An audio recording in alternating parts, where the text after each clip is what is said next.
L'Europe, ça peut parfois paraître obscur et très lointain.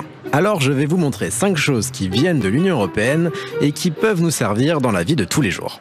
En 1, la garantie légale de 2 ans. Imaginons que j'achète un aspirateur en Espagne et qu'à mon retour en France, je constate qu'il ne marche pas bien. Eh bien, je peux le renvoyer pour le faire réparer ou remplacer gratuitement. Car tout produit acheté dans l'UE a une garantie légale de 2 ans. En 2, la fin du roaming, les frais d'itinérance. Avant, si j'utilisais mon téléphone dans un autre pays de l'Union européenne, je voyais ma facture exploser.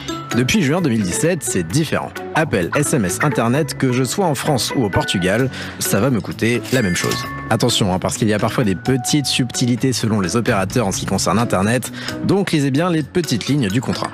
Et la fin du roaming, ce n'est que dans l'UE. Si je téléphone en Russie, mon compte en banque va en prendre un coup. En 3, le 112, le numéro d'urgence européen.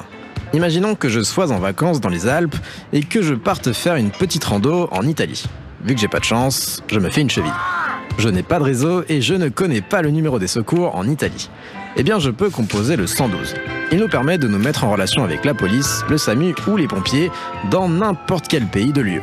En 4, la publicité à la télévision. En octobre 2018, le Parlement a imposé un quota sur la publicité à la télé. Elle ne doit pas représenter plus de 20% du temps d'antenne. Par exemple, sur 1 heure de programme, il ne peut y avoir que 12 minutes de pub. En 5, Erasmus. Vous faites peut-être partie des 85 000 Français qui sont partis à l'étranger pour étudier. Depuis 1987, environ 4,5 millions d'étudiants européens en ont profité.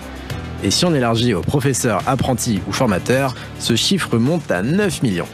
On imagine bien le nombre de rencontres et de bébés nés à la suite de voyages Erasmus. C'est aussi ça la construction européenne.